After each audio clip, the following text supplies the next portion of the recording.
Hello, this is Steve Wunsch, EMS Chief for City Milton EMS.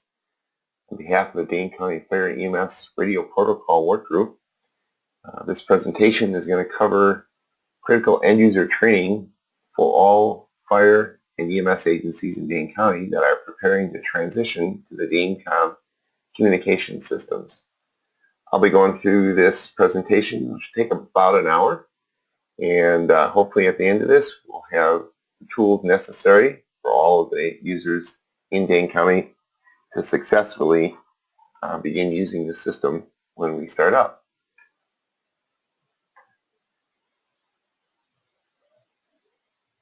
So as we go through these slides, I'm going to try and hit the highlights, and we're going to start off talking about the actual timeline that we have to deal with leading up to go live date of November 1st.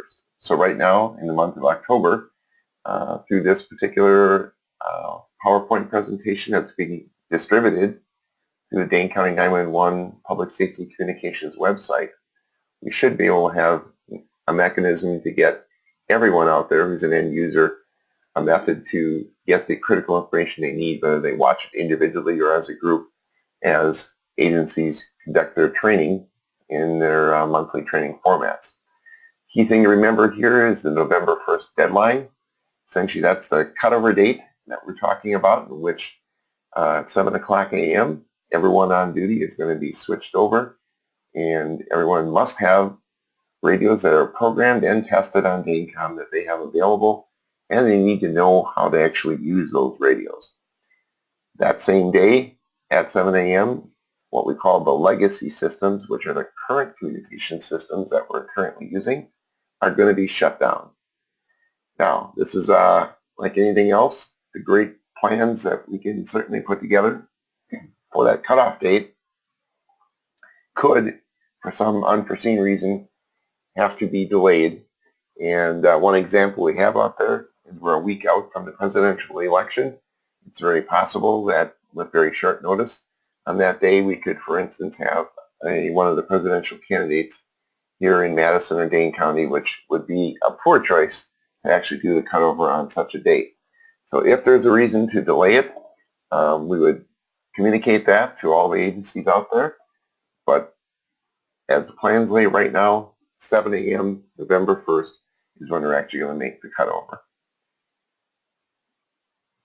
So what we're going to do between now and November 1st, by the time you're seeing this, it's going to be October 10th, in that 3-week period out there. We're going to expect everyone to actually do some training and practice. This particular PowerPoint presentation will give you all of the information you need to actually get the specific content and protocol things that you need to know. But we want to make sure that you know how to actually operate your radios, how to communicate, listen, talk. We certainly have distributed well in advance of this radio programming templates out to all the different fire and EMS agencies. Of course, you're going to find out later in this presentation that each agency still has to do some customization and make sure that their radios are properly programmed and functional for the way their organization operates. And at this point in time, there really is no reason that this cannot be accomplished. And we need to rely on every organization to make sure that they've laid all the plans out, that they can get all the key elements of this implementation process completed by November 1st. So here's a rundown of the actual topics that we're going to cover. And some may wonder, well, why is it that we have to talk about some of this technological stuff? But you'll find out by the time we're done with this, there's significant changes in how this program is going to really require everyone to communicate and know how systems work so they can understand what system they're talking on and how things are different from what you're used to today. So we're going to review things that have to do with radio frequencies and the radio spectrum, so you know exactly what's going to be different in that regard. We're going to talk about analog versus digital voice technology. The new DaneCom system is going to be operating on digital, which is totally different than the current analog system that we operate on now. So you're going to need to know the differences there. We're going to talk about some of the basics of radio communication system types. Again, this is bringing in a brand new type of a radio system. We've been used to working on conventional systems, but we're now going to be working on something called a trunk system. So we're going to talk about that. DaneCom is only one part of the countywide radio communication systems. There are other local radio systems that also have to integrate with that. So we're going to talk about how DaneCom is not only different, but how it integrates with those local systems. We're also going to talk about a new universe of available radio talk groups and channels and what they're used for. You're going to find out we have a lot more options than what we've had before. And here again, it's important to understand what you have available to your agency. We'll also talk again about those radio programming templates and how your particular agency has laid out their radios. So this is a generic presentation. Wherever venue this gets presented in, we're going to rely upon representatives from each individual fire EMS agency to explain to their own members how their radios are laid out. We're also going to talk about some radio equipment features and special things that you have to consider when operating radio equipment under this new DaneCom system. Then we're going to move on to the fire EMS radio protocols. It's actually the current document called version 8 has been worked on to develop version 9 of that protocol. We aren't going to have time to actually go through the deep changes in that entire protocol. We're just going to hit a major categories that you need to know for making this transition. And of course, there's other important radio protocol reminders that are in the current protocol that we just want to review some of the key points out there that are worthy of just getting everyone a little refresher on. And most importantly, in the end, outside of this PowerPoint, we're going to ask every organization to conduct hands-on practice with the portable radios that they have on DaneCom to get a feel and actually get some practice navigating through the radios. All right, so let's get started. First thing we're going to talk about is there's a lot of technical radio lingo and terminology that's being fired around out there among some of them, if you will, the geeks. But this entire changeover to the DaneCom system throws a lot of new terms in here that we may or not know about. So this is kind of a, not an all-inclusive, but certainly the major list of some terms that you often may hear when people are talking about radio systems that you may or may not be familiar with. So throughout this presentation, we're going to try and hit and explain all these particular terms out there. And you can read the list for yourself here. I don't have to read them one by one. But it is important to become familiar with this terminology. So when you are communicating with someone else and someone throws a term out like this, you understand what its significance is in the overall picture. So starting off with the discussion about radio frequencies. And through the years, there have been various two-way communication radio systems as well as one-way radio communication systems that use part of a radio frequency spectrum out there. And you can kind of see the wide range of how radio systems work out there. If you kind of look at the lower end toward the bottom of the screen, we talk about broadcast radio, AM radio, for instance, WIBA 1310. It's way down at the bottom. You kind of move up and you get into some of the FM type communications that are out there, typical FM radio stations. And you work your way a little farther up into the VHF sector, which is where we've customarily worked for many, many years on our legacy radio system, but a good chunk of the DaneCom system also works in that spectrum, although the frequency range that we're going to be working on with DaneCom is a little higher in frequency than what we had before. Moving a little bit up the scale, you're into the UHF frequency. That really doesn't have much of a role at all in public safety communications, although it wasn't that many years ago. The city of Madison used the UHF radio spectrum. But Madison several years ago moved way up to the top of that radio frequency spectrum, and they currently operate in the 800 megahertz on their own trunked radio system. So some of the differences between radio frequencies: the lower the frequency in the spectrum, you can travel great distance with a radio signal. However, the radio signal often gets interfered with and has all kinds of atmospheric conditions as well as other noise producing things, or even for that matter, because the signals can go so far, you can get something called skip, which comes from a far ways away, sometimes states away under certain atmospheric conditions. Moving down to the bottom here, the higher the frequency, your signal may not travel as long, but you get less of that interference out there and less impacts by other things that could happen by man-made influences. So there's trade-offs, but good news is that you're going to find out as we talk farther into the description of the system here that you're going to find our new system should be operating a lot clearer and cleaner. So once again, just the review of that whole spectrum of radio frequencies, where we're going to be operating is in that 139 to 172 megahertz range. It's called the Public Safety VHF section. That's DaneCom and a lot of the other systems that are local systems within communities within Dane County. And then, of course, the City of Madison operates in the 800 megahertz range on their own trunked repeater system. So now we're going to talk about analog and digital radio. And this is simply technology that describes how your voice, as you speak into a microphone, is transmitted and then received by another radio receiver.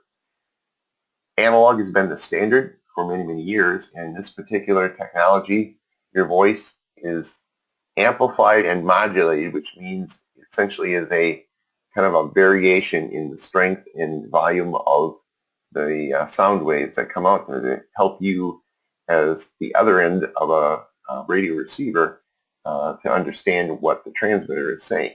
It's not very advanced than what's used in digital audio, which we're going to talk about a little bit later here. But basically, this type of quality of this signal is very dependent on the environment that you're working in. In other words, a lot of background noise and other issues out there can certainly degrade that signal. There's also, within analog type technology, a lot less features that are available in digital radio. And it also is very inefficient in how it uses the radio spectrum, in other words, that types of frequency spread that we talked before. And this is kind of a little visual description of how analog differs from digital. And we talked again before about how that is subject to interference.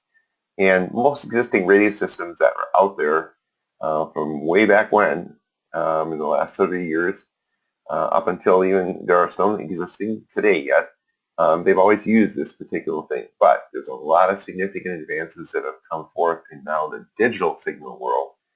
And again, that little description on the side there kind of is a very simplified way of how signals differ between analog and digital. Of course, in a digital system, you have much better and more consistent voice quality. There's some other technical features that allow some privacy type capabilities to be transmitted with that signal. It's also things called encryption, which is much better than analog. It's a way that you can actually take those transmissions and make them, exclusive to certain listeners out there by using some technology and how you can encode that signal. You can also send some data along with that voice, and of course it uses the radio spectrum much more efficiently, which we're going to talk a little bit later. However, systems that require digital type technology are very complex, very expensive, and there's certain digital protocols that affect how you design your system, and a lot of those have been incorporated into the DaneCom system. Now, of course, range is also an issue out there, but that can be addressed by that system design out there. Normally, the range of that is not as far as an analog signal is, so that's a trade-off to the cleaner. However, we can build and design the system to overcome that. So the real thing why we talk about analog versus digital is to get you to understand when you're going to listen to radio transmissions on a digital system, they're going to sound a little bit different than what you're used to. The best way I can describe it is they sound slightly robotic, if you will. you have to kind of tune your ear to get used to how different they're going to sound. It isn't that the quality is different, it's just to your trained ear, if you're used to hearing an analog signal and you convert to digital, you just have to get used to it and, I guess practice with it. Yeah, I would say within a very short period of time of operating on the digital system up there, your brain will be trained and it won't sound so strange anymore.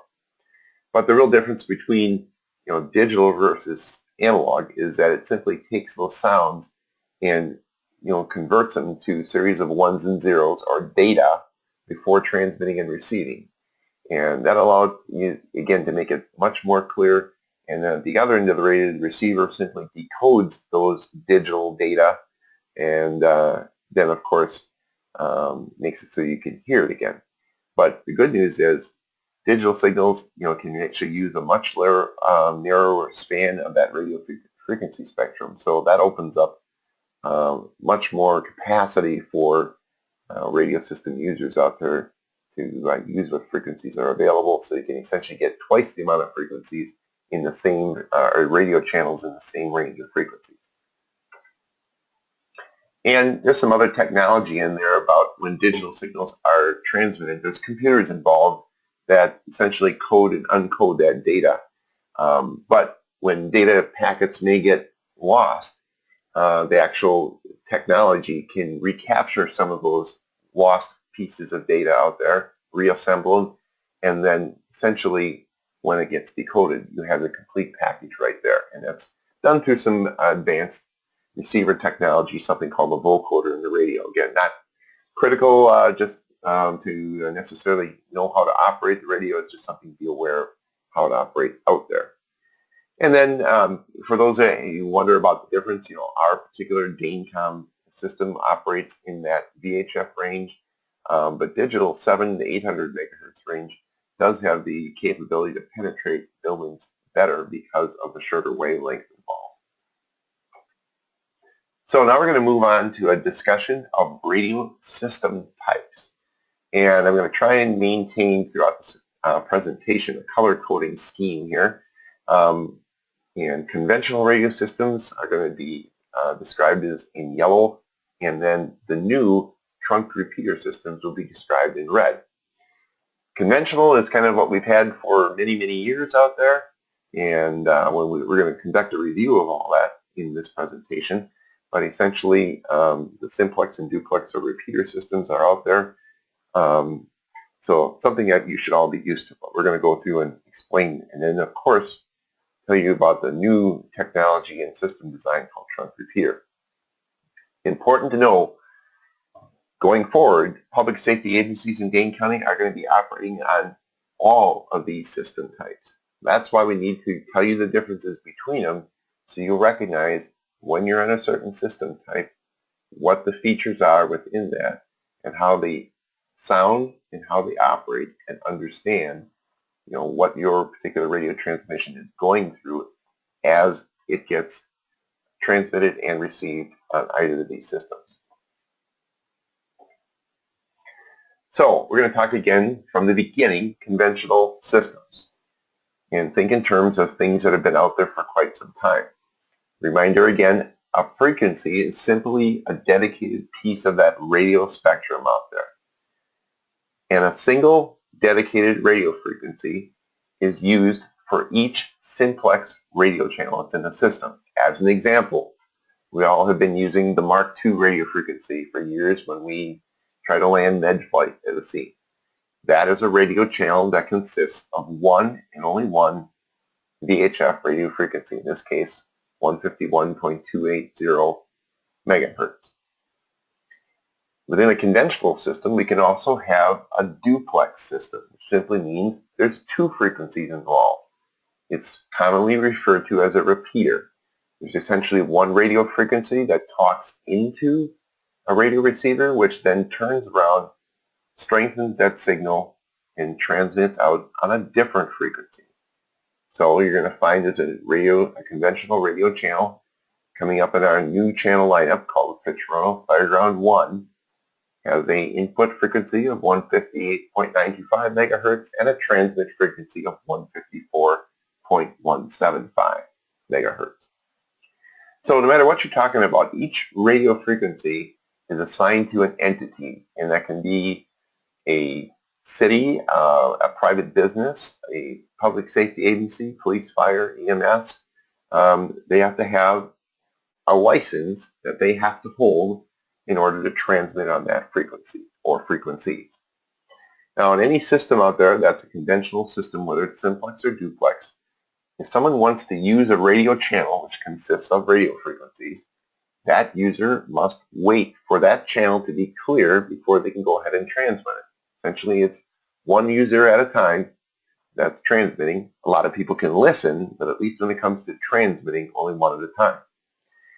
In any of these conventional systems out there, if you want to expand your capability or options for additional radio channels, you have to go through a licensing process and get another licensed frequency or frequencies from the Federal Communications Commission or the FCC. That can be very difficult because there's a lot of users out there and it's not easy, or are there necessarily available frequencies out there all the time and you want to expand. So it limits the actual ability of a conventional system to meet the needs of users.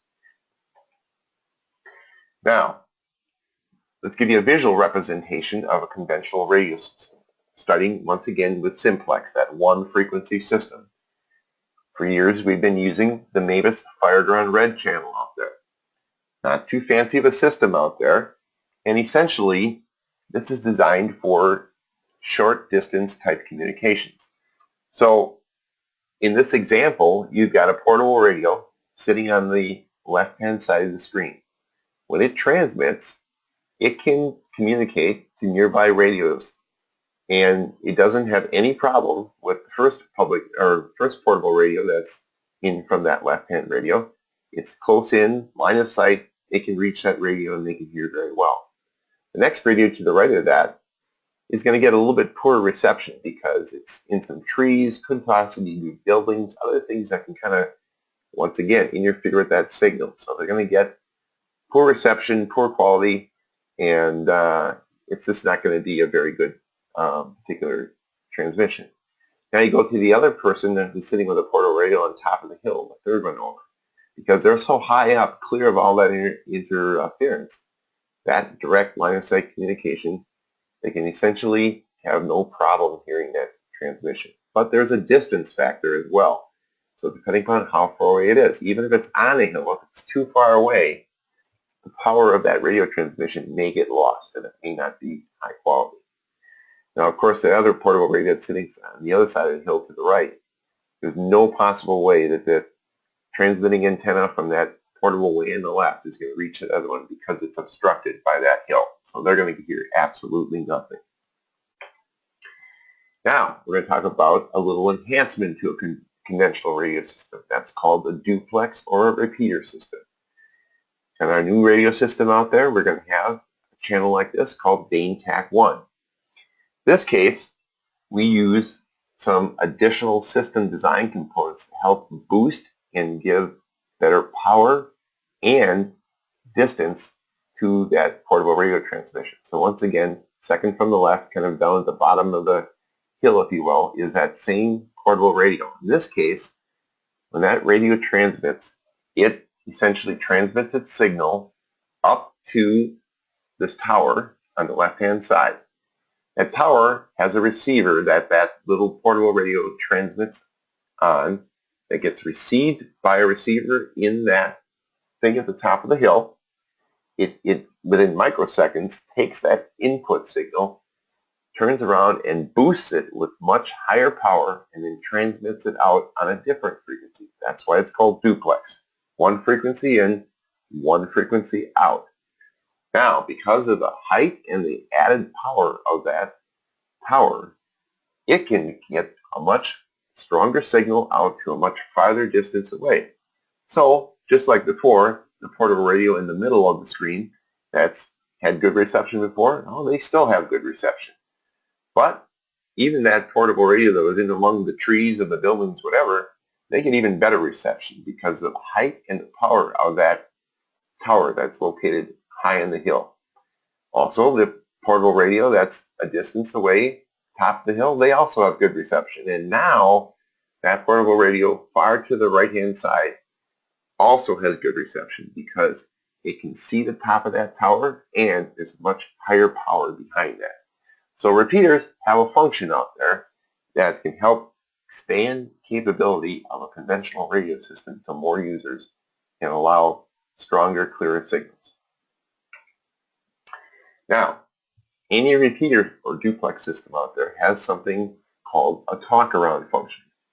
Once in a while, even on a repeater system, a portable radio can be unable to reach that actual repeater tower. And it's usually because it's inside of a large type of industrial building or a heavy concrete and steel structure. And that portable radio, which operates at lower power than a mobile radio inside of a vehicle, if it can't overcome all of those obstructions inside the vehicle, their signal is never going to get out to actually hit the tower. So they can't get the benefit of the longer distance communication.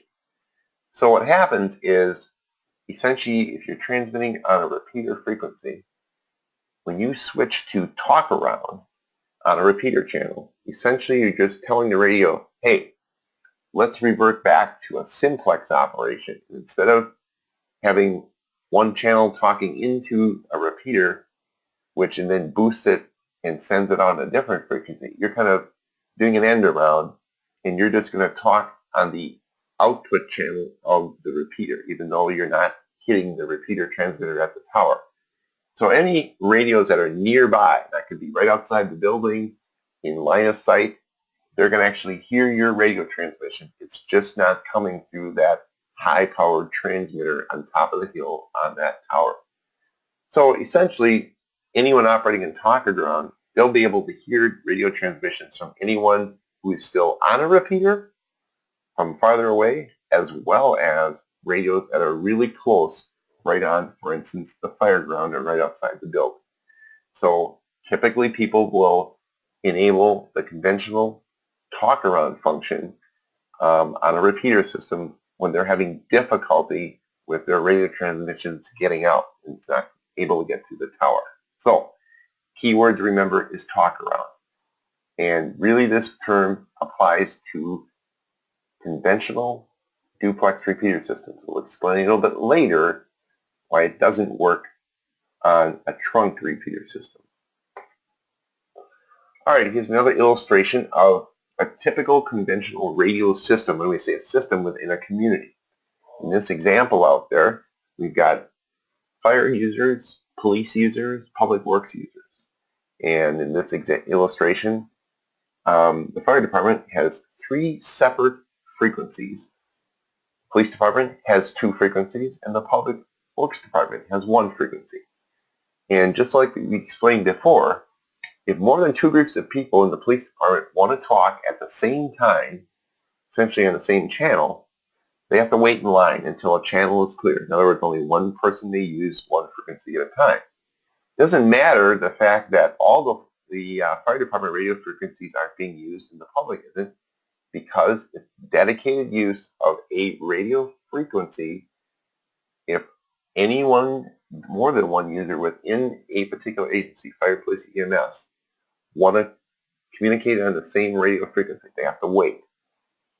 So that's a very, very inefficient use of frequencies, and this leads up to later a description of how a trunked repeater system works. That's what we're building up here to get you to understand. So in a trunked repeater system, the word trunking, you have to kind of get your head wrapped around the idea of how that technology works. Essentially, it's very much like a telephone system. You have trunks that many users can share. And think of this in terms of if you had a hospital or a large business that gets lots of telephone calls. You have lots of telephones within the system. At any one time, you may have thousands or hundreds of telephones, but they're not all in use at the same time. They all have the capability to be used, and there's a lot of calls that come in, but they can quickly get, routed out to various phone lines out there with just a few phone lines coming into the building. For instance, it wouldn't be unusual that a major business might have only 4 phone lines coming in, but there can be a lot of phone conversations going on at once.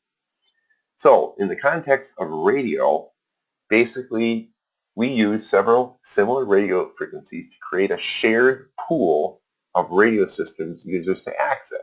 But all those radio frequencies are only used for short periods of time. Essentially, all those conversations as they occur are controlled by a computer that dole them out in short order, and what radio frequencies are in the system get used very, very efficiently. And these trunk radio systems, they can be built on any type of radio frequency out there. And this so happens that just like the city of Madison has an 800 megahertz trunk radio system, DaneCom uses VHF radio frequencies for its particular trunk radio system. Like I said before, it actually uses those radio frequencies that are designed into the system much more efficiently. And that former illustration of a one-to-one relationship between a single agency and a specific radio frequency no longer apply. There's a computer that essentially controls via something called a control channel how the radio frequencies are used and how they're shared. And of course, we have some of those other features that we talked about in a digital radio system as well, that through the use of that whole computer can enact privacy features. And again, these are options out there, but something that wasn't available, at least not in the way it is in the modern world out there. And when we talk about redundant channel resources out there, there are more than one sets of radio frequencies out there that essentially give you some ability to have some backups, if you will, as opposed to if you got a single radio transmitter in a conventional radio system and something happens to that transmitter, whatever, has a burnout or something, well, that whole radio channel is down. In these systems, you have multiple transmitters and receivers with multiple frequencies that are shared. If any one of those goes out, the world doesn't come to an end. There's other ones out there that can be used to help provide additional coverage. And within the system, that same computer out there can set priorities within a trunk repeater system. For instance, you could say, we're always going to give a police radio transmission priority over a public works radio transmission or a snowplow radio transmission, whatever. So that allows more safety features to be built into a system like that as well. So essentially in a trunking system, the whole system is managed by a computer, as I said, and that's known as the central controller. All the radios that are out in the field of the system are also controlled by one radio frequency within that. That's known as the control channel.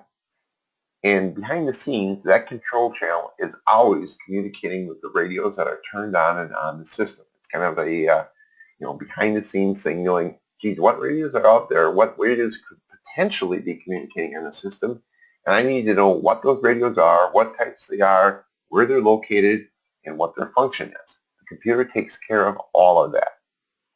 Now, in the past, when you had a conventional radio channel, when you would go and select up on your radio, you would select a radio channel that really consisted of specific frequencies.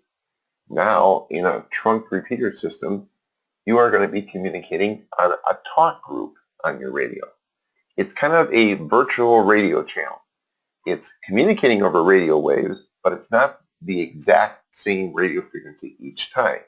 And because it's a digital system, essentially, your signal is, when you transmit, is not transmitting directly on a slaved radio frequency. It's really a computer-generated code or bits of data that are getting sent across a radio channel. And it's not dedicated. It changes instantly every time someone keys up their radio or does a new transmission. So kind of an example, a visual example, is on the left-hand side is in a conventional radio system. Say you had 7 radio users that are looking to use particular radio channels for a specific type. Well, if more than one user wants to use a radio channel or frequency because they're slave to that particular one, they may have to wait in line. And even though there's, in that case, 6, in this case they call them customer service representatives or service employees, even though there's 2 available on the left-hand side, because those 3 that are lined up into one of them need to use that one particular type of radio channel, in this case a police radio channel as an example, they're going to have to wait till the person ahead of them gets done. Well, on the right-hand side in a trunk radio system, as long as you've got any available radio frequencies out there, it doesn't matter who wants to use their radio for whatever type. As new users come in, as long as there's an open customer service person, if you will, they're going to get assigned to that. So as new ones come into the system, they simply are going to get immediately sent out to any open spots out there. So that's what really kind of helps make that a much more efficient system.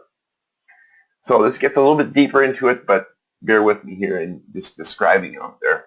So a review of, in a trunk radio system, you have that controller that's out there routinely kind of communicating with radios, knowing any of them that are turned on. These are all radios that are kind of at idle, if you will. They're waiting to be assigned or waiting to say, hey, I'm going to want to talk. Now, when everyone's talking at one time, but as soon as a radio user presses their push-to-talk button, known as PTT, that radio controller, through the control channel, will assign an available frequency to that radio communication. So it does that completely behind the scenes, all computer controlled. It's done in microseconds out there. So in this case, we've got groups of users out there. For instance, all the A users could be, someone on an EMS agency. All the B users could be, a police group. C users could be a fire group. And any one of those at any time could request the use of a radio channel. So when they, again, push that PTT thing, any one radio users, we're going to use the A example at the end of it, they push their radio up. As soon as it goes through the controller, it assigns one of the many available radio frequencies to use, and then any other radios, all those that group in the lower right-hand area, that are also sitting on that talk group, their radios are going to be able to receive what the other one is saying. That could be maybe a 5-second radio transmission, or 2-second, or 30-second. But as soon as that connection gets made, all those users use a radio frequency and they go on with their conversation. Essentially, you never even knew it, what happened between the computer with you as the user out there. There's still lots of available channels out there, but that one for those groups of seconds got assigned and used that radio channel.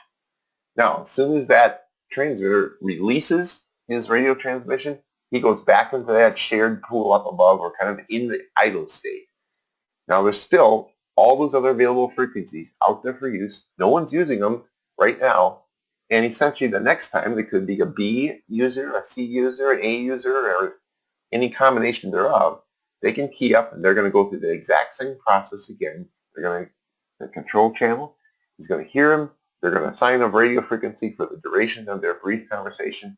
And as soon as they're done, it all starts over again. So what does this whole type of technology allow? It really is an exponential utilization of the frequency. Instead of having a lot of dead air time and a lot of dedicated radio frequencies, it simply packs radio transmissions into a limited number of radio channels and gets maximum utilization of that. So think of it as if you could assign all radio transmissions very efficiently on the available channels out there, so they're being used as much as possible. And in this example here, even though we had this is a very small 4-channel radio system out there. So even though, actually it's a 5-channel radio system, but even though there are groups of users that are simultaneously transmitting, A, B, and C are all keying up their radios at the same time, there's still an available channel out there. Now, any one of those, as soon as they break off their radio transmission, boom, immediately comes back into available use again. So that's just another illustration of people sometimes worry about, oh my God, how is this possible? Well, when you really add it all up, it works very well. Here's another feature of a trunk repeater system. Before, in the conventional radio system, we talked about that tower that sits up on the high of the hill, and any conventional radio system with a repeater tower in it still has limitations in how far it can transmit.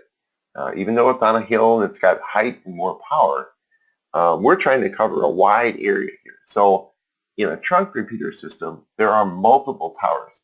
And the good news is they're all linked together. So if you can reach any one of those particular towers out there on a trunk repeater system, they're all linked together by microwaves, and essentially your signal is broadcast over a much larger area using a series of interconnected repeater radio towers. What that does is gives you wall-to-wall coverage over a long area. All the other rules apply, but in this case, if you look at that portable radio that's on the far right-hand side, it's way out of range of the one that's on the left-hand side. But because they're all linked together, it now gets a good signal, as well as all those other ones that are out there. So we can illustrate this, the DaneCom radio system. If we look at all the towers, we actually have 11 tower sites now, and they're all interconnected. And you can see some of them are on county-owned towers, other ones that are sharing towers in different locations. But by linking all 11 of these sites, you can understand that someone who's in Mazomanie and keys up their radio is going to be heard very clearly down in Stoughton because of the fact that all of those towers are interconnected. So that's another system design of a trunk repeater system. Once again, one of the benefits of a trunk repeater system, you can use better usage of the radio frequencies we have. Everyone out there is on a common radio system platform. In other words, every user on DaneCom is going to have a radio that's designed to operate on the system, and there should be no problems being able to transmit and receive signals across agencies or communities across the whole system coverage area. And of course, there is a much greater flexibility, and you're going to find out some of the reason why here and how you can design your system within all the technology that comes with a trunk repeater system. And of course, there's a lot more advanced features on the radios themselves. As an example, on any given radio on a trunk repeater system, that each radio has its own unique identifier. And those identifiers are simply, an ID number, which in and of itself doesn't mean much, but those ID numbers can also be converted to an alias list. So if a radio individually has a number of 56789665542, that gets converted to say, oh, that's from a Cambridge Fire Department, engine 1 radio. So when they key up their particular radio, the system, the dispatcher, can see which radio is actually doing the radio transmission. The next big feature of this is we talked about those talk groups. You can change and reconfigure your talk groups that you have in your system kind of on the fly. It's a matter of just changing some settings in the system computers as well as the radios themselves by reprogramming them. But you don't have to go to the FCC and ask for a license every time you want to add a talk group. That's something you can do within your system. You have lots of flexibility in how to design your communication pathways within the system. There's a feature called Call Alert that allows any radio out there to actually send certain alert tones prior to transmitting so that they can give an alert to a particular receiver out there and say, hey, pay attention, I'm about to give you a message. We're going to find out this is going to be used primarily in the EMS world out there under the DaneCom system. It's also the ability to inhibit a radio. For instance, if someone loses their radio and you have a fear that it might fall in the hands of some unauthorized user, you can remotely disable the ID for that radio so it can't transmit or receive anything on the system out there. So it's a safety feature as well. And then, of course, there's also a feature that's used primarily by law enforcement called an emergency button. If someone gets in a situation where they can't transmit a radio transmission via voice, they can actually trigger an emergency button. Once again, because the ID of the radio can be transmitted as well, then the dispatcher can know what radio it is, and of course, they should know where that radio is based on prior radio conversations. So all enhanced features of a trunk repeater system. And we talked about that digital signal out there. Now, we told you how it's a much clearer signal, but unlike an analog signal, which you can get a lot of garbled, interrupted, kind of barely audible analog signals out there. But when you're working with a digital signal, it's either 100% there or it's not. So if the radio transmission is capable of assembling the bits of data, it's going to transmit it. If it goes through, it will go through. And if it doesn't, you as the user of the radio, and we'll talk about this a little bit later, you will know if your radio signal did or did not go through. On an analog system, you cross your fingers and hope that someone's going to hear you and understand you. In these systems, with a digital system out there, you will know by feedback whether your particular transmission went through. Works very much like how cell phone signals work. Generally, if you have a signal, for the most part, it's either there or it's not. When you drop your call, it's because that digital signal isn't able to transmit. The other thing about a trunk repeater system is when you look in the terms of incident command system out there, it allows complex incidents to be managed much better, simply because they have much more ability to specialize those talk groups, and you can not be forced into jamming a lot of radio communications on one or two available channels because your system doesn't have the capacity. You can design numerous talk groups in your system out there for special needs. So on a large incident out there, you can get common groups of people out doing what they have to do on their own radio talk group. So a lot of people, I said before, were worried about, geez, what's the capacity of this new system out there? So just so you know, on this trunk radio system, DaneCom, that trunk repeater system, requires only 10 channels. That's 20 total radio frequencies. If you looked at how many individual radio frequencies are licensed in this county right now under the legacy systems out there, it's in the hundreds. We're going to carry far more radio transmissions on this using only 20 total radio frequencies. However, in a trunk repeater system, we can design a large number of talk groups. So far on the DaneCom system out there, there's over 400 talk groups that have been created. But depending upon who the users are, they can have seamless interoperability and customized channel designations based on the functional needs of those user agencies. And you can create talk groups that may not ever get used, once in 5 years. But when a unique need comes up, you've got the capacity to do it out there. And you can split up those talk groups and you can share them, or you can make them limited to certain users out there. So design your system how it will work for the particular users out there.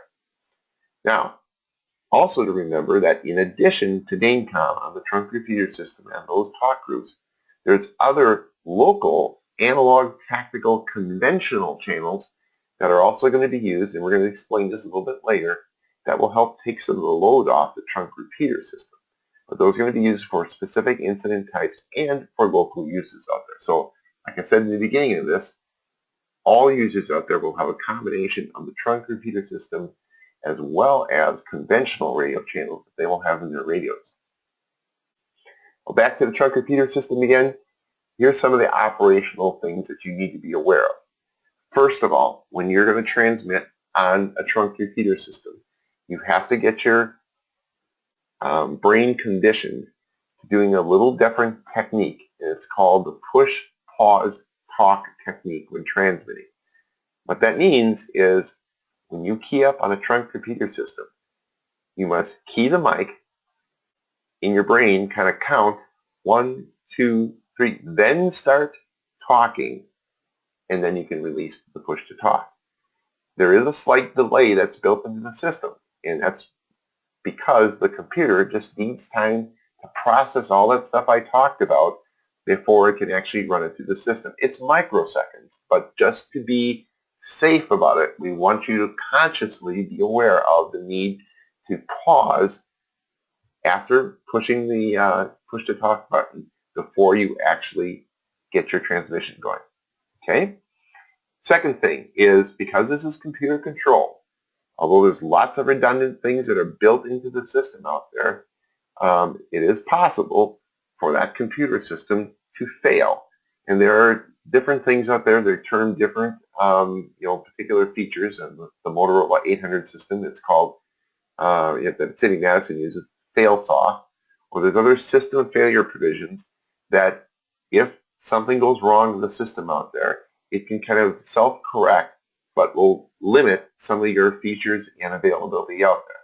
So just be aware, this would be a rare event, but the radio protocol that will come out will have a detailed explanation of what we will do if there's a failure of a trunking system out there. We would say it's going to be a rare event, but of course, just about the time you think it's never going to happen is when it does. So that will be coming down the road. We're going to explain to you about what happens in the trunking system failure. Now, I talked before about when you're operating your radio, about some of that audible feedback that you're going to get that will tell you whether your radio transmission are going to go through successfully or if they're going to fail. And the two main terms out there that I refer to is something called a grant tone or a bonk tone. Every time you key up a radio, and again, you require that when you program a radio, you make sure this feature gets turned on. But you want it so that when you key up your mic, when it's ready for you to talk, you're going to get this grant tone. That's another reminder that kind of helps you to use that push-pause talk. If you key up your radio, you're going to wait for the grant tone. When you hear the grant tone, okay, now I can go ahead and talk.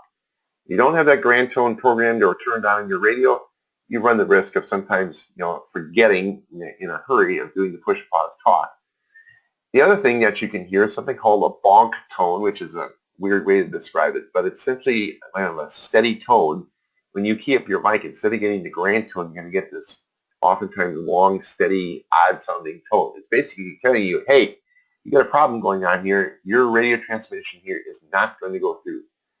And the reasons for that can be under the three reasons below here. The first one is something called called queue. In other words, all those working system channels out there can be assigned to other calls. And essentially, you're kind of placed in a queue or kind of a waiting period for the next available system channel. And even though in some cases, if your radio does have a higher priority than someone else who is trying to get in, you would be granted the higher priority. But nonetheless, remember this is kind of a very brief microsecond thing out there, because all it takes is any one other person who's talking to release their push to talk and another channel will become available. So if you get this, it's just, okay, try again in literally a second or two. The other reason you can get it is your call can be denied. And remember how I told you each radio on the system has to be properly programmed and be given an ID on the system out there. If your radio you're trying to transmit on has a problem because it's not properly registered on the system, it's not going to let you transmit it. It's going to give you a bonk tone.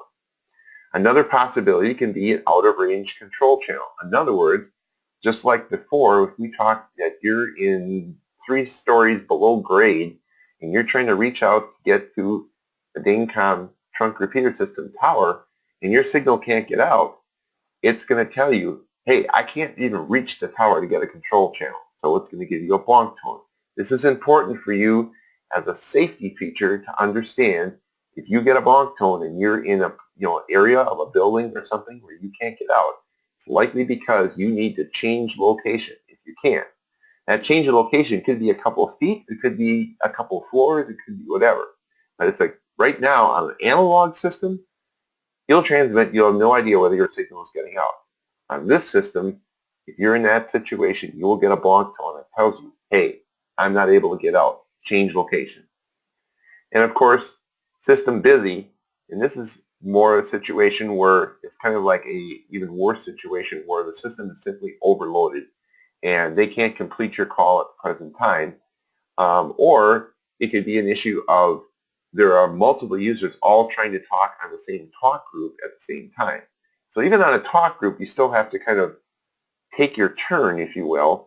So if you're trying to talk over somebody else, you're going to get a system busy. Once again, retry only seconds later, and you're probably going to be through. So these are all important features to understand when you're working on a trunk repeater system. So now we're going to move on to DaneCom and interoperability. Remember, as I said before, DaneCom is one of several segments of the overall radio communications we call interoperability continuum. The DaneCom system is designed to cover a particular geographic area, Dane County. Obviously, we have all kinds of reasons to have to communicate with other particular areas, whether it's out-of-county, statewide resources, as well as there are local radio systems that each community or many communities across Dane County maintain as well. Examples before, the City of Madison 800 megahertz system, WISCOM, which is a statewide system. Lots of cities and villages within Dane County have their own VHF subsystems as well as adjacent counties. So we still have needs from time to time to have to communicate with those. So it's remember to understand the DaneCom trunk repeater system and DaneCom per se is only one component of that all interconnected interoperability continuum. So what does this mean? All agencies out there have radios in their hands that have great capabilities that can talk on all kinds of systems out there. And it's important to understand kind of the main classes of programmed radio channels. And as we look across, we cut these broad classes. Certainly there are countywide and local talk groups on the DaneCom trunk repeater system.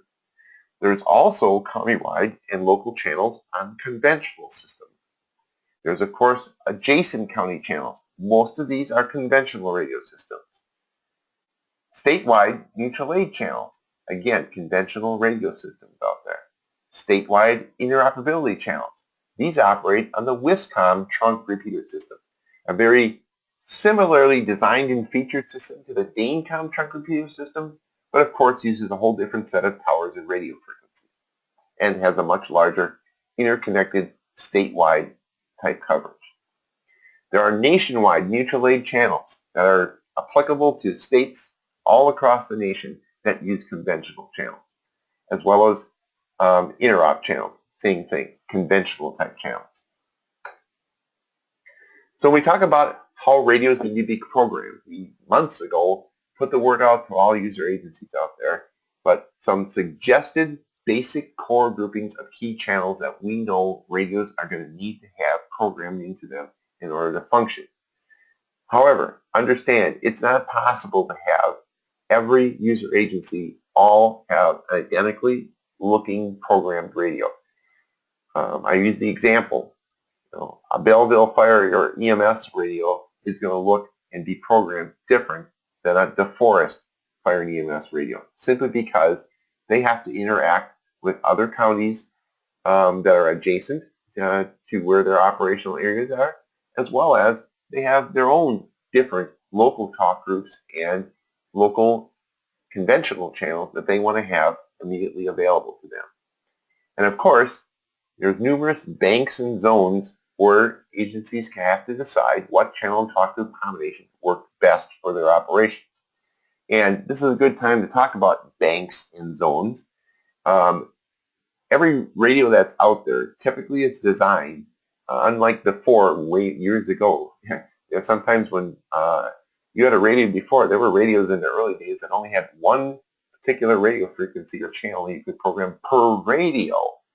That expanded out into the 70s, 80s, and 90s, but now technology allows thousands of radio channels in most radios out there, and they get organized into banks. Some radios call them zones, which are typically a group of 16 channels, talk groups, whatever you call them, and then there are hundreds of banks or zones.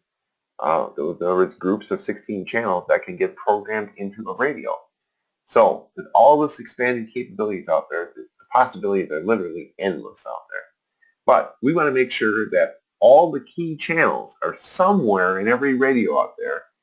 What you as a field person have to know is how your agencies have set up your radios so that you can function reliably and safely. So when you need to talk on a channel, you know where you can find it and what type of channel it is, how does it work, and how do I need to actually interact with that radio to get the job done. So this is an example of a typical radio layout. Now this likely, it doesn't mean your radios in your agency are laid out this way, but this was kind of the base template that we asked everyone to start working from. Your particular agency may have added or subtracted zones in their particular radio, and recognize that within each one of these zones, there are 16 channels or talk groups within those. So this is the broad zones that are in a radio, and I'll just kind of talk about the typical layout of these. So the first three zones, A, B, and C. What this is a combination of channels and talk groups that are found elsewhere in the radio.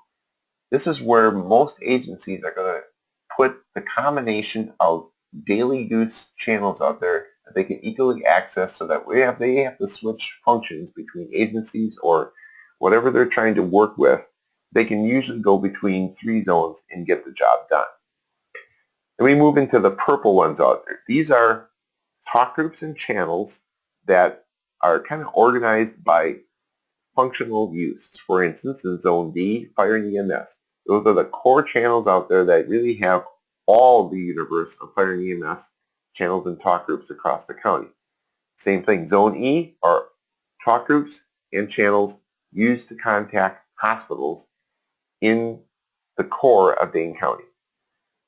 Same thing, Dane Fireground. These are channels outside of generally the trunk repeater system, but these are local community fireground channels, which we're going to talk about a little bit later in more detail. Same thing, anything law enforcement is going to be found in Zone G.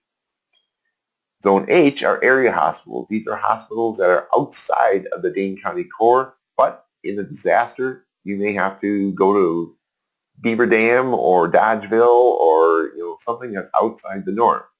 And understand that any particular user agency, when they program their radios, for instance, if there's a Dodgeville hospital on Mount Horma, Fire and EMS decides they go to Dodgeville Hospital enough, they may want to put one of those talk groups or channels in their local combo because they use it so frequently. But at least we can say every ambulance in Dane County hopefully has access to this. If they ever need to go to it, they'll know where to find it.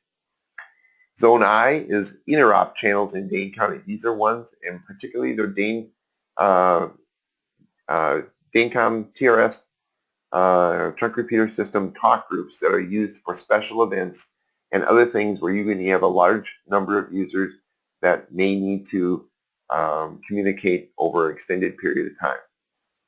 And then when we go to the red, now the lower left-hand side, those are typically groups of statewide and national interoperability channels. And the last one is the MABUS channels. These are oftentimes required to be put into radios, especially if they were grant radios. But these are common groups, channels or talk groups out there, mostly conventional channels, that are designed that in large-scale incidents, even to the extent where the federal government and federal agencies are coming in, should be available in your radio for, call it the big one, if you will. And the same thing with MABUS. Those are a lot of the statewide MABUS channels out there designed for fireground operations. The idea behind this is you may never use some of these ever in your lifetime, but in the rare case, when something on the scale of Hurricane Katrina or whatever would hit the state of Wisconsin, you may be needed to use some of these interop channels out there. All right, top of the next column, we've got WISCOM. Remember I told you WISCOM is like DaneCom? It's a statewide communication system out there, trunk repeater system. And that particular, all of those WISCOM channels are organized in there. Understand, particularly in Zone N, almost every law enforcement, fire, EMS agency across the state had the ability to join onto the WISCOM system, in which they gave individualized talk groups on WISCOM to each agency. So this is where your particular agency, hopefully your radio has been programmed, if you have those talk groups and you have made the arrangements, where you would find them. The next block, starting with Q all the way through D, these are surrounding counties of fire and EMS channels that are put in their particular radios. So if you interact with any of those out there, and you're going into their territory and they're going to be operating in their channels, you would have the ability to communicate with them. And in this case, none of these are required. I mean, you may say, I'm going to do some of these counties, not all of them. It's your choice, your agency to decide which channels you're going to include. But these are recommended layouts out there. And then zone W, X, and Y, these are local government options. Remember how I told you there are over 400 DaneCom talk groups out there.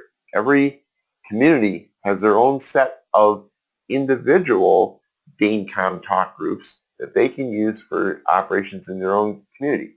Your own agency has its own talk groups here. So you might have a talk group that you could use for training, you could use it for special events, you could use it for any other special reason out there. And it's your choice. How many of these other neighboring local government agencies or local agencies, police, fire, EMS in your neighborhood that you might want to include here in case you want to jump borders and have to interact with them. So once again, these zones are not required. It's up to you to decide how many of those radio channels. So the next two are important. Zone Z is a universal channel, which we're going to explain a little bit more in detail, but this is something that every public safety radio in Dane County has this zone programmed into it. I'll give you more detail a little bit later. And then the last zone is a temporary zone called the legacy zone. That's where we have to have radios programmed so that we can use your radio after it's been reprogrammed in preparation for DaneCom right up to the minute that cutover is made. And that's what the legacy zone is for. That's the current channels we're using today.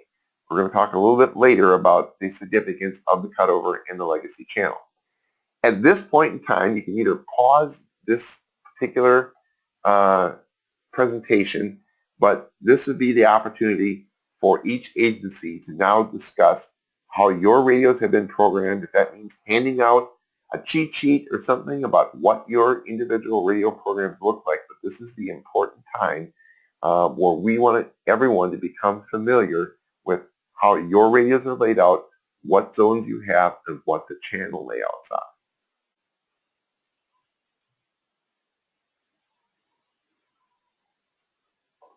Okay, so picking up again right here, some other special notes and considerations, mainly about features and hardware and things you need to know.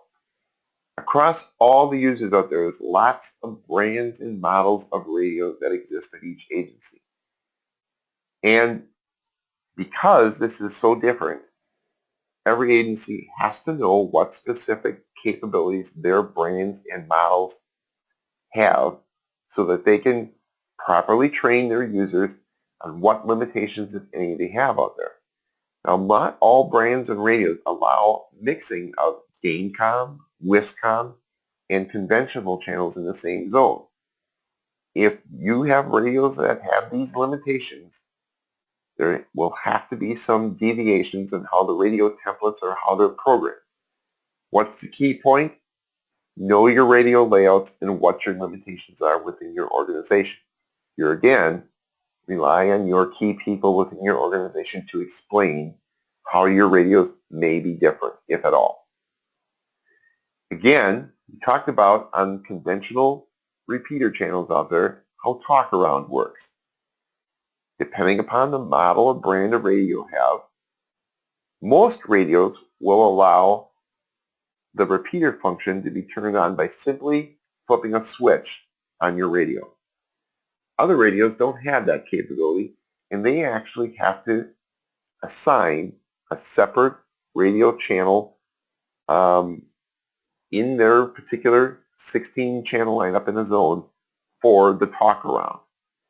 Here again, know your radio features.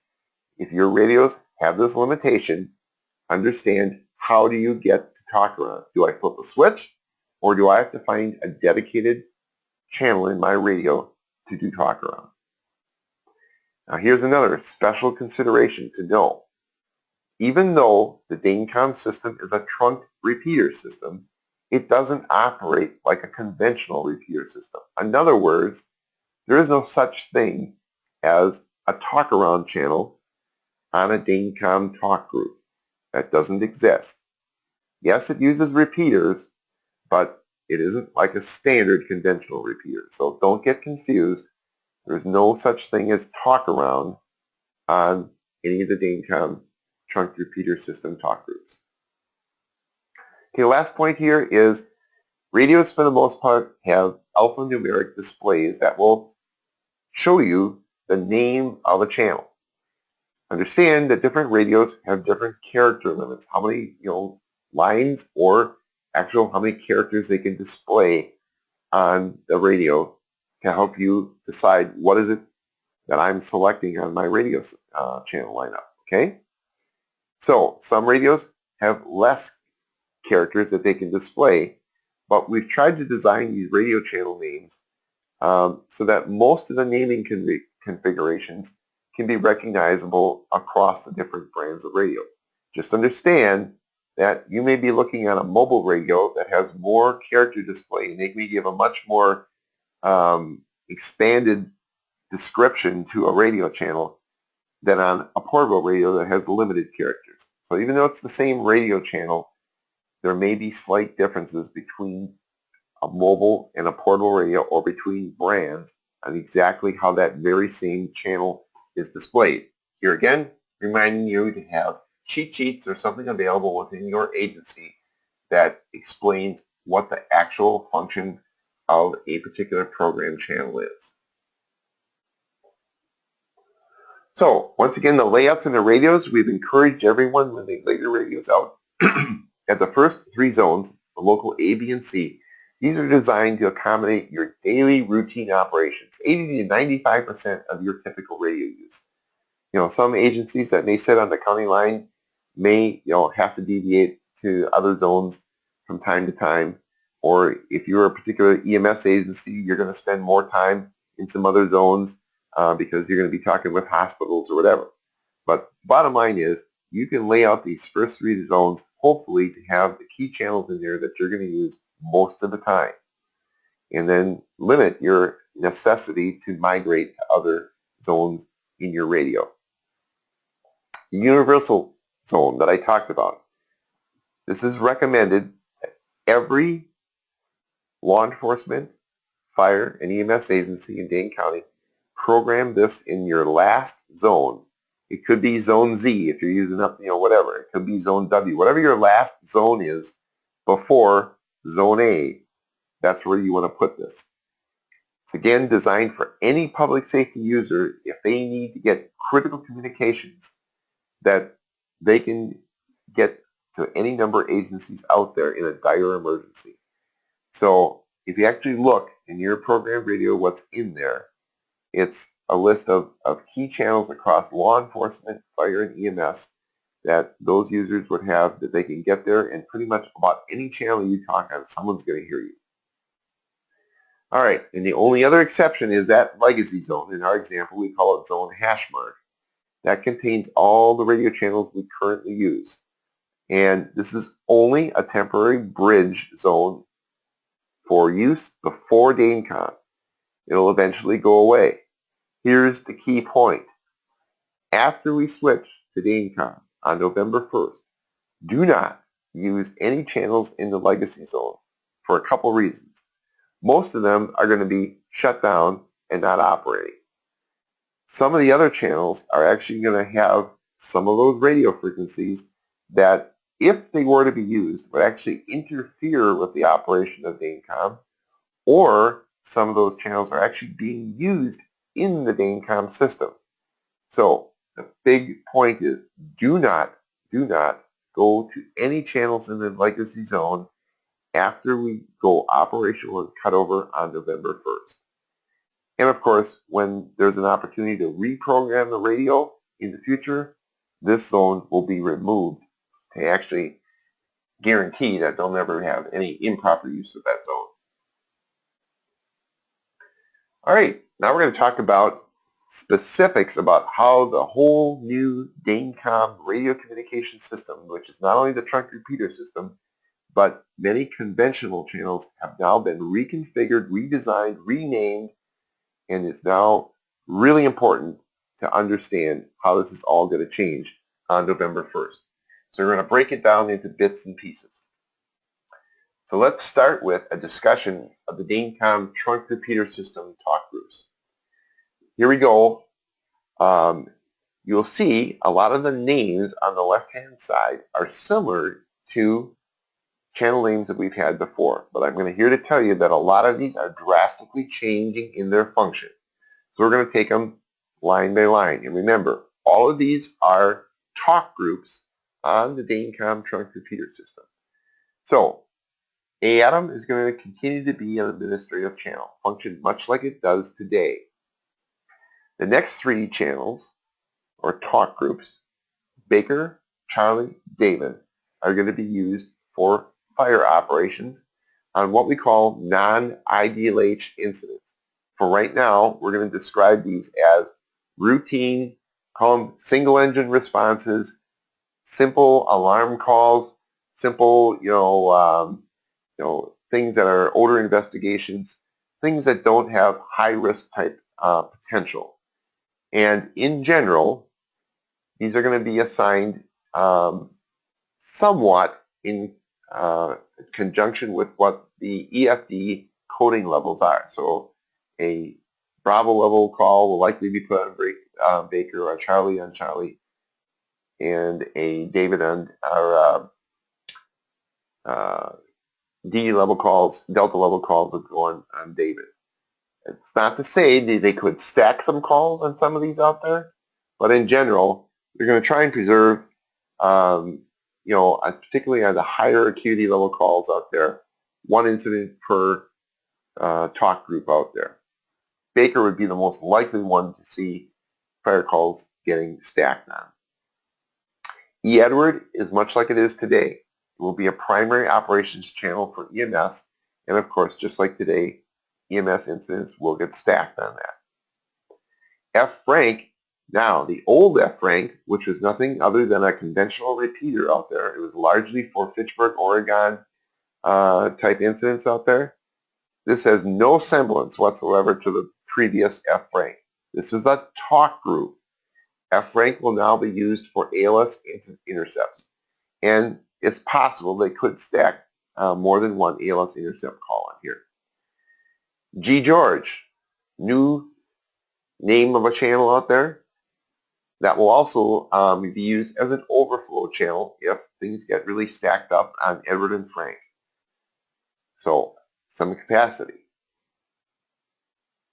H. Henry is more going to be for kind of unit-to-unit type things, or could be, for instance, an additional talk group that could be used on a mass casualty incident or some long protracted incident where you need to speak over a wide area, but usually be for unit-to-unit type communications. IIDA, again, typically is going to be used for communications between the NAVIS Executive Board, the different fire chiefs, EMS associations, as well as, for that matter, law enforcement. Chiefs could talk among themselves, but it could also be yet another particular operational channel that could be used in a large-scale incident. And the last one, which is a brand new, completely new concept that we're going to be bringing in, is J for Joint, the Joint Response Channel for law, fire, and EMS. And we're going to get into a much deeper, in-depth discussion as we move forward later in the presentation. All right. Again, more talk groups that have been created on the DaneCom trunk repeater system. This is pretty much all EMS related.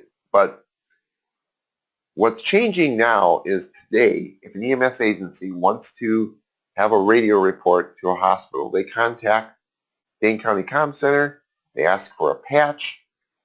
The patch is set up through the communicator. They serve as the middleman, if you will, to help make the connection to a hospital. Going forward, when DaneCom goes live, there will no longer be hospital patches. Essentially, each agency, EMS, or for that matter, it could be fire, who wants to communicate with a hospital will be able to do it directly, because for the core of Dane County hospitals, they now have a dedicated talk group set up so that essentially that conversation can go right from the field unit right to that particular hospital. In addition, we've created a talk group specially for something called base hospital. We're going to explain this later, but it's a dedicated talk group used for the transportation group supervisor in a mass casualty incident to communicate with the hospitals to essentially coordinate transport of multiple victims to multiple hospitals, all through one radio channel. Now, there's another thing that's mentioned before called call alert. What this allows is a field EMS unit, prior to actually giving their radio report or asking for med control, to issue an alert tone to that hospital to give them essentially a little bit of heads up that, hey, someone's calling you, get over to the radio, stand by so that they can go ahead with their message. This has commonly been in use on the 800 radio system in the city of Madison for many years. This feature is enabled as well on DaneCom. Now, little FYI, we've been telling everyone out there, when you get your radios programmed, make sure that they are programmed to have the call alert enabled. The specifications for doing this is available through the programmer's website. However, a little star of this, we have found out there are some radios, primarily Kenwood radios, that they're having some difficulty with this feature out there. So it isn't the end of the world if you don't have call alert. Just understand the majority of the users out there are going to be relying on this, and it's a safer way to transmit your messages out there. If you don't have it, you'll simply have to call and make your radio call, and you're going to have to, again, pause and get an acknowledgement before going ahead with it. But it isn't the end of the world, but we prefer, if you have the ability to do call alert, that you do that. So essentially what this allows is there can be, under the trunk repeater system, simultaneous conversations going on with many hospitals by many ambulances at the same time. There still can only be one-on-one to each particular hospital, but conceivably you could have 4 different ambulances talking simultaneously to 4 different hospitals, and the system will carry that just fine. As opposed to, if you got 4 people wanting a patch to a hospital, well, the first one contacts the comm center.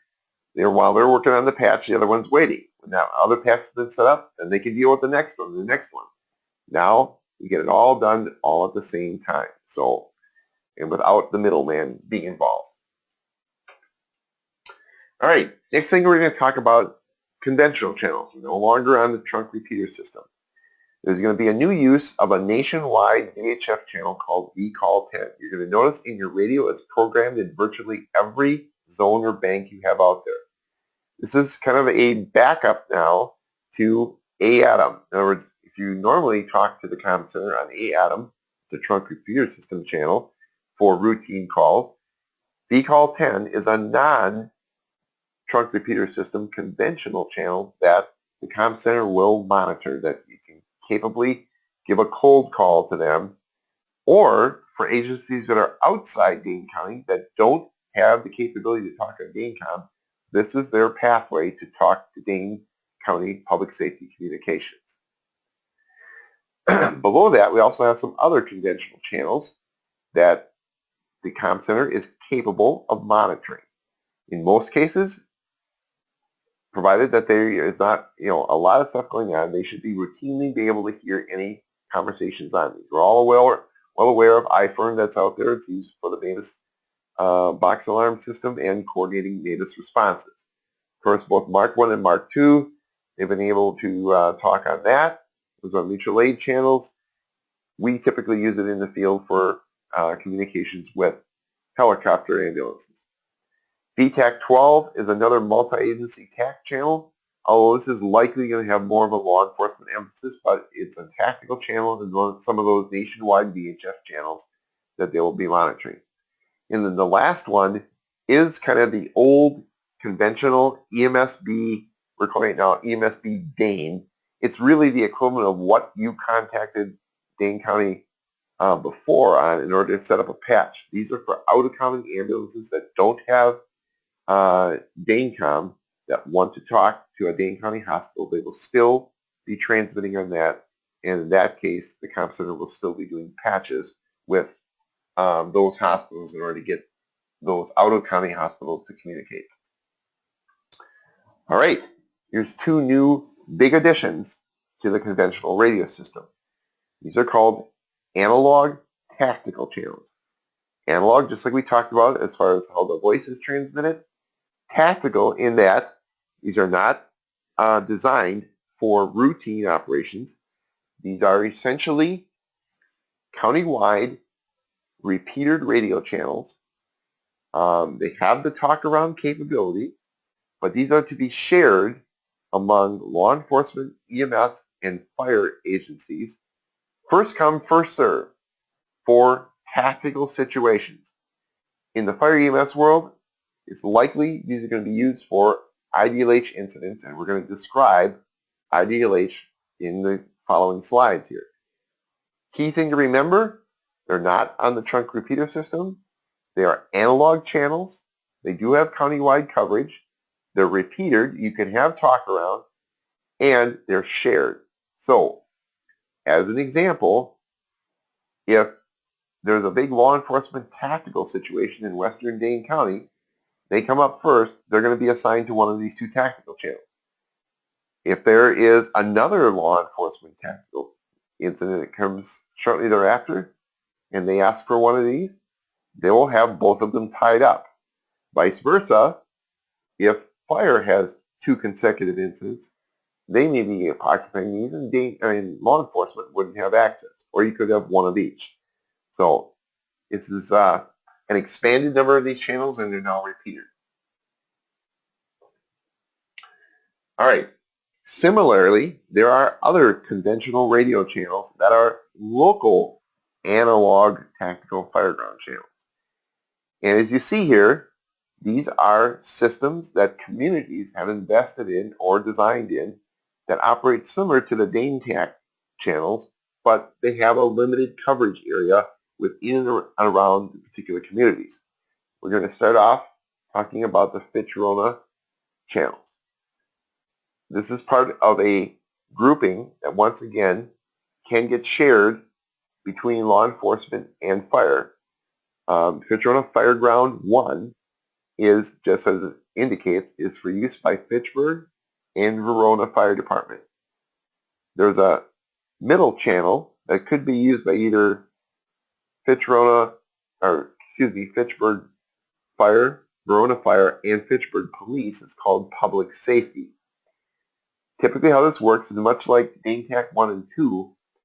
Doesn't matter if it's Fitchburg or Fire or Verona Fire, if they get a tactical IDLH incident, they will get assigned the first in line, Fitch-Rona Fireground 1. If there's a second one that comes out, whether it's Fitchburg or Verona, next in line, they will get assigned to Fitch-Rona Public Safety. Equally, if there's a law enforcement tactical incident that occurs within Fitchburg, they may use that public safety channel. All of this is first come, first served. So depending upon between Fitchburg and Verona Fire, who's ever got the first incident, they're first going to go to Fitch-Rona Fireground 1. And for the second one in line, whether it's Fitchburg or Verona, they'll go to public safety. All right, next one, McFarland Fireground. This one is not completed yet. The intention is to get it, but right now they are trying to acquire some licenses to get this operational. So for right now, a spot's been reserved for it, but it's not a functional channel yet. Monona Fireground. This happens to be something they've had for years. Once again, IDLH incidents for sure will be assigned. And actually, Monona, Stoughton, and Sun Prairie are all in the similar same boat. These are tactical channels they've had available for their fire departments. They will be used certainly for the IDLH incidents, but in Monona, Stoughton, and Sun Prairie, they will also be taking most routine incidents in their community on those fireground channels as well. All these are repeater channels. All of them have talk-around capabilities. I told you how feature on public safety can also be shared by law enforcement. They're primarily for use for IDLH incidents with the exceptions of the three at the bottom who are likely going to use them for routine incidents as well. All right. So now we're going to talk about protocol changes, primarily the ones that have to do with conversion to DaneCom. This happens to be the Fire EMS Radio Protocol Work Group. These are individuals representing a wide variety of fire EMS agencies across the country that had a role over the last literally years in putting together some of these new protocols and particular conventions that we're going to be talking about. Either they should have a pretty good working knowledge of the history of what went on out there, and our work is not done yet, so we have to continue to be doing more work yet to finish up the entire protocol. So that what we've been working on is something called version 9, but this update is only going to cover, again, the major components that are going to be implemented during the transition to DaneCom. There will be future end-user training covering the entire version 9 protocol. That's going to happen at some unknown date. But right now, we didn't want to bog everyone down with literally probably 4-hour presentation on this. We want to get you to focus on just the key stuff. That's why we've got this 1-hour presentation that's out here. All right, so here's a refresher point. Number 1, under heavy traffic conditions. We've all been accustomed to hearing this under heavy traffic, where you'll be assigned a local channel for all routine incidents. Now, as I described before, every fire and EMS agency in DaneCom, under its trunk repeater system, has its own individual talk group that could be used for this purpose. So, for example, under heavy traffic conditions, Fitchburg Fire could use, as they choose, a DaneCom individual talk group just for Fitchburg Fire. Or they could use what they've used in the past, something called their citywide channel. It's a local conventional repeater channel. But now, for those of you who have always struggled about what do we use in our agency under situations where we have heavy traffic, now you've got a built-in option under the trunk repeater system. So here again, know your radio, know your programming. What's your policy within your organization when you go to heavy traffic? And just as a reminder, under heavy traffic condition, county EMS incidents continue to be put on E-Edward. That really has got no deviation. You operate pretty much business as usual, even under heavy traffic, for handling EMS incidents. All right, now we're going to review some of the conventions regarding acknowledgments. There have been some changes in this. And some of this have to do with related to how the DaneCom system works, as well as some of the recent changes in dispatching out there. In this particular case, now what the expectation is when a call goes out, the comm center has to get an acknowledgement from an end user agency to make sure that they heard the message. This used to be a 2-minute time frame. This has now been up to 3 minutes. Some of it has to do with people who, if they're going to answer up by portable radio, when you dial up a radio on DaneCom, it takes a little bit of extra time for that radio to what's called affiliate on the system. In other words, it's got to get turned on, it's got to register, it says, hey, this is a radio that's allowed to be used in the radio, and it's got to essentially do some things. That takes a few seconds longer to do it. And we want to make sure there's sufficient time for that acknowledgement to get on. But the real steps are still necessary. You must do an acknowledgement. The reminder is, for some reason you don't have a radio at your disposal, you can use the telephone by calling 911. Don't call the 7-digit fire desk number. That's their only option. You don't have a radio. Someone can acknowledge by 911. Now, remember again, and this is just a little side note, for those of you who have mobile data computers out there, the acknowledge button out there is not the equivalent to this. That does not essentially accomplish a radio acknowledgement. You should be doing it by radio if at all possible. So what happens if an agency doesn't acknowledge within 3 minutes? Now what's going to happen is the comm center is going to try to contact that agency on ATOM or the assigned channel that they gave you, whatever it is. So if they don't hear from you, they're going to try to reach you, hoping that you got your other radio turned on the assigned channel. However, if they don't get an acknowledgement at the 4-minute mark, now they're going to short circuit the process. They are immediately now going to alert mutual aid and your agency with a second page at the same time. So you really have no choice in this situation. They're going to go ahead and, because their only assumption they can make is no one's coming, no one's heard, something is wrong, and no one's going to be even mounting a response. They have no choice but to alert mutual aid at the 4-minute mark. Now, this is kind of a little second half of the deal. Acknowledgement is one thing, but we also need to make sure we get wheels rolling of at least one piece of apparatus or one responding unit no later than 8 minutes after the original call. So what happens now under this particular convention, if a unit is not actually responding, wheels rolling, within 6 minutes, the comm center is basically, once again, going to make contact with that unit that previously acknowledged the alert message. They're going to give them a little poke and say, hey, it's been 6 minutes. As you know, we're coming up on 8 minutes here. And I'm going to remind you that we're going to be sending mutual aid if you're not rolling in 8 minutes. If the 8-minute mark arrives and no one is actually gone en route, now once again, they're going to alert mutual aid resources automatically. Now, there's one exception that's been now changed into this. And this is not applicable, I mean, it's applicable to everyone, but not likely to be used by most organizations.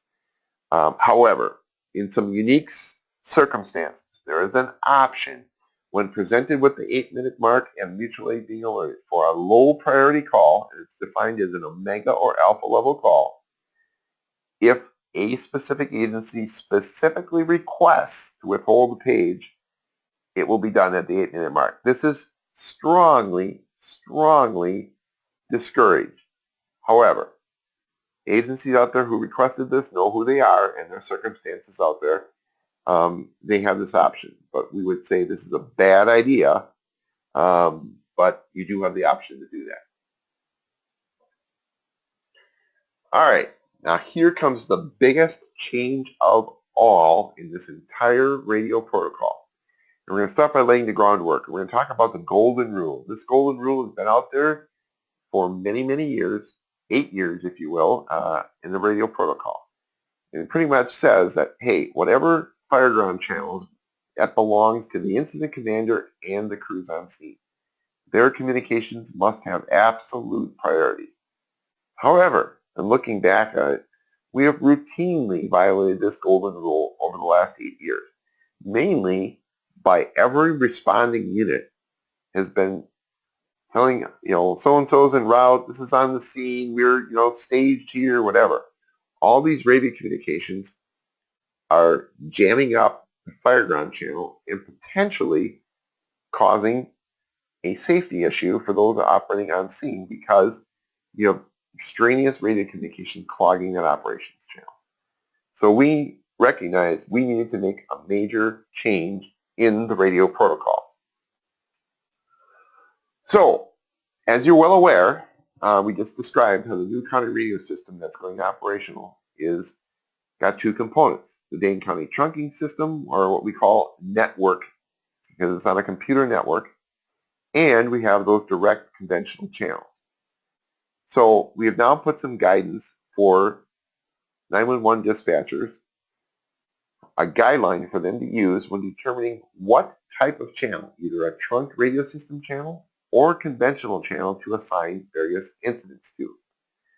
So for purposes of this section, we're going to expand on this concept of IDLH. It's basically, IDLH means immediately dangerous to life and health. It's a term that's out there in your training materials out there. It essentially categorizes certain fire and hazmat incidents where there is an atmosphere that could potentially cause death or some irreversible health effect, or the impairment of an ability of someone to escape from the dangerous atmosphere. That's the categorization of an IDLH type incident. These are typically interior firefighting activities, or where interior units will likely be on self-contained breathing apparatus. And in these situations, there's two major considerations. Their ability to talk directly with the incident commander without relying on a network connection, meaning the connection to the DaneCom trunk repeater system. Another way to think it, an area where they could possibly not get their transmission to go through, where they would receive a bonk tone. Or you have units responding to the scene, they shouldn't be interfering with the on-scene firefighting communication. So for that reason, any incident expected to involve the interior firefighting activities, and we're going to determine this by their EMD/EFD code, in an IDLH environment is going to be assigned a dual response, or a dual channel assignment. One channel for response and a separate channel for fire ground. So for right now, going into this, primarily these are going to be delta level structure fires. We're going to, refine this as time goes on, but this is how we're going to start this. Every other type of county incident is going to be assigned to a pooled or dedicated DaneCom trunk repeater system channel for the actual operations. However, regardless of that initial channel assignment, any county incident, if you ever get assigned to a single DaneCom channel and later it's found out to be much more serious or an IDLH situation, the incident commander can certainly ask to have that made into a dual channel assignment, one for response, one for fire ground. So think of the change in this. This is the best way you can wrap your head around this.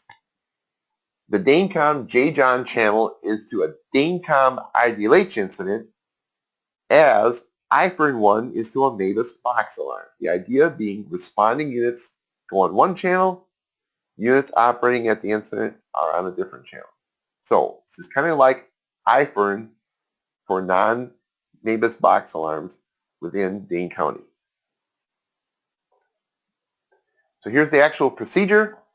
Comm Center is going to assign all initial alarm units to respond on an IDLH incident on J-John and use the appropriate fire ground channel. Understand now that fire ground channel could be Dane TAC 1, Dane TAC 2 for departments that don't have their own fire ground channel, or it could be, for instance, Fitzroy Fire Ground 1, or it could be Sun Prairie Fire Ground, or Monona Fire Ground, or whatever. So all communications from responding units up to an arrival, up to and the completion of the arrival port are going to occur on the response channel, J-John. Once you get on scene, again, that first arriving unit is going to say they're on location.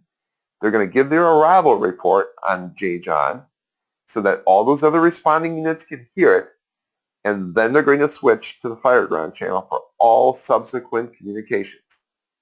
So everything else, other unit that comes on scene, they're going to report on location and on J-John, and then they're going to switch to the fire ground channel and notify command where they're staged.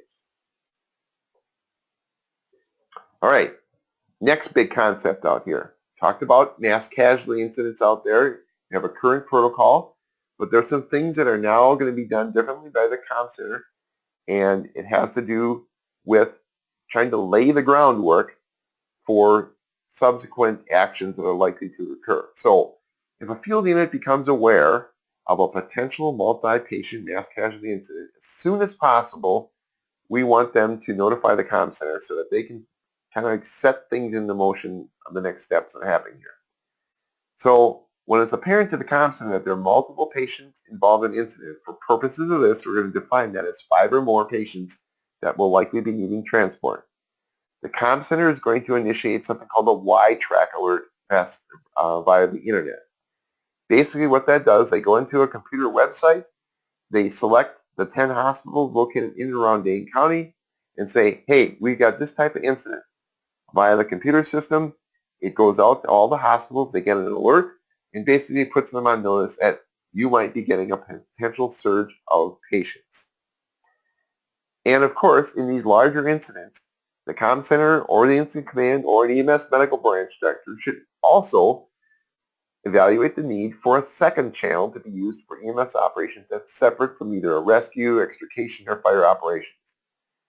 And if it's agreed upon that a second channel is necessary, now the comm center has some new channel designations out there that they could use that. And we talked about, for instance, G. George or H. Henry could be potential uses for this type of thing out there. And of course, if none of those are available, there's other alternatives as well. So the key one to know about this is there are some other things that can go on behind the scenes in the comm center to help grease the wheels for the next thing we're going to talk about. Also, we're going to talk about cold calls to the comm center. And anytime if you need to report an incident, of course, the most efficient way to do that is to use your cell phone and simply call 911. The call taker can actually process the call as a normal call out there. So if you're driving around and you find something, simply dial up your phone and call 911. Don't call the 7-digit fire desk number, because what it's doing is taking the dispatcher away from handling radio traffic. That dispatcher's job is not to process calls, it's to handle radio traffic.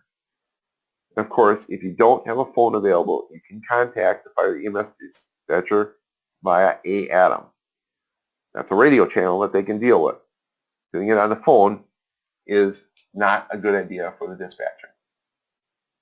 And of course, radio etiquette. You want to call and wait to be acknowledged. Don't just blurt out your radio transmission, because dispatchers, of course, are listening to many channels out there. Command itself is performing other tasks. You always need to be acknowledged before going ahead with your radio channel. Whoever you want to talk to, wait for them to respond back to you. Also, know your assigned radio channel. If you don't know, ask on VA ADAM. Don't just guess, because you have the potential of interfering with other incidents, and that's a scene safety issue. If you have an MDC and you're equipped, use the MDC first to do your status changes. Follow it up with a radio transmission. This is required. Just doing the MDC only is not sufficient to get all the users and all the other listeners out there in the loop to know what's on. Make sure, when you do this, it allows that communicator and other respond units know of the status change. And of course, it improves overall situational awareness. So the comm center also at all times needs to know how to contact you. If you're available by pager or radio. So certainly if you're leaving the hospital, you need to be on air. You know how to reach you that way. If you're unreachable by radio, or you're in quarters, back in quarters or whatever, out of the station, of course, you're going to let them know you're back on pager. The other thing is your location is important. Of course, the CAD system, Computer Aided Dispatch System, uses AVL location to actually recommend units out there. So you want to always, they can use the actual AVL location or the automatic vehicle location to recommend which the appropriate unit is to send to an incident. So they need to know your location at all times. Most of this can get managed if you have an MDC that has a GPS capability. But understand, if you leave your station on a routine, just driving out and about, and you leave yourself in quarters instead of putting your MDC or telling them you're on air, that CAD system thinks your vehicle is sitting fixed in a location, even though you might be close to some other incident. So you need to constantly let the comm center know if you are not in quarters and you're out and about on air or whatever. So it's good to do that. Certainly you can do this via your MDC if you have it, but there's a lot of units out there that don't carry MDCs. You want to let them know you're on air. And of course, same thing when you're back in quarters, let them know you're back in quarters and not on air, because they're going to try to call you on the radio if they think you're on air. And if you're not, they're going to waste time calling you on air when they could just page you if you're in quarters. So the other thing is, again, if you're not equipped with GPS, you're out doing a standby at a football game, or you're doing a public education event, whatever, keep them informed of the location, because if you don't have it, they can manually update the CAD to let know what physical location you're at. All right, and before I do this, I'm going to switch back one more time because I had a slide in here. I want to make sure I didn't miss. Okay, I'm just going to talk about this right here. So the next important thing that the slide got subtracted out here, but I did want to talk about when we go back to this mass casualty incident, is the base hospital convention. So essentially, what this particular convention is, on that talk group that we talked about on the base hospital MCI, what's going to be allowed to happen right now is EMS units, when you get a major incident, they will select up the base hospital MCI talk group, and that will essentially hook them up with UW Hospital. And we talked about the Y-track alert being put in place, and what this is going to allow that to happen is you will contact one and only one hospital, the transportation group supervisor, and give them your initial survey of what you have. You may say, hey, I've got mass casualty here. We believe there are up to 20 patients out here. I need to know what the hospital capabilities are. UW as the base hospital, because the Y-track alert, they will now know all of the capabilities of those 10 hospitals in the region, of what acuity levels, red, yellow, green, and how many patients each of them can accommodate. And they will allow that to be communicated directly to the transportation group supervisor in the field, so they can, without having to contact each hospital individually, will be able to assign the actual hospital destinations of the ambulances that are going to be transporting from the scene. So it really makes the job of the transportation group supervisor a lot easier, and will certainly allow a much better coordination and a way to actually keep track of the patients where they go. Now, just as a reminder, when units transport from the scene of a mass casualty, there will still be an expectation that that transporting ambulance give a very brief, and I say very brief, hospital report to the destination hospital on the particular talk group for that hospital. That's just more or less, giving them kind of a heads up of what to expect. But the main thing to recognize, what makes this so much better, is the base hospital MCI. This is going to be written, into the protocol as well. It is going to just make the job of coordinating that responses and help relieve some of that pressure on the person who's, controlling transport at the scene of the MCI. They can talk to one hospital who does all the behind-the-scenes coordination, and everyone now across all the hospitals will know how it's all being dealt with. So that's the other major component of that. All right, going to get down to the end. What we're at the point right now in this whole particular presentation is time to practice. So here, after we complete this out, here's some suggested things we would want every agency or every individual to do, and actually get some hands-on, practice with your radios. So first thing I want you to do is actually turn on a radio, likely a portable radio, and observe the process it takes for a radio to affiliate on the DaneCom trunk repeater system. That simply means turn your radio up to any one of those DaneCom talk groups out there and watch what it does, and it actually comes up and gives you feedback saying that, okay, we're ready to go. Then, of course, based on your template that you have for your thing, try navigating through the zones in your radio and finding specific channels and talk groups. Kind of make this a scavenger hunt. If someone just calls out some channels, use some usual ones and some not so usual ones. For instance, say, I want you to find DNR red on your channels. Look at your cheat sheet, find where that is, and try to navigate to it. Now try talking on some DaneCom trunk repeater system talk groups. In the DaneCom interop zone, there's something called DA Event D. Try doing that. Or go try and find your own local agency DaneCom talk group. For instance, find the DaneCom talk group just for Cross Plains Fire. and get everyone else to switch to that and talk to each other on it. Next thing, remember to use your push-to-talk technique when you're transmitting. And tune your ear to that sound of a digital radio transmission as compared to an analog radio transmission, that robotic type sound. It's a different thing to get into. And of course, try talking to another nearby radio. Observe that delay that occurs when you go to the push-to-talk and then when your voice is actually heard on the radio. There is a slight delay. Help that to kind of reinforce that PTT technique. So this is all I have to present in this. If you have any questions, please direct them to your department personnel, or of course, you can certainly contact me at Middleton EMS. I can help get any of your questions answered as well. So thanks for participating, and we're going to end this right now.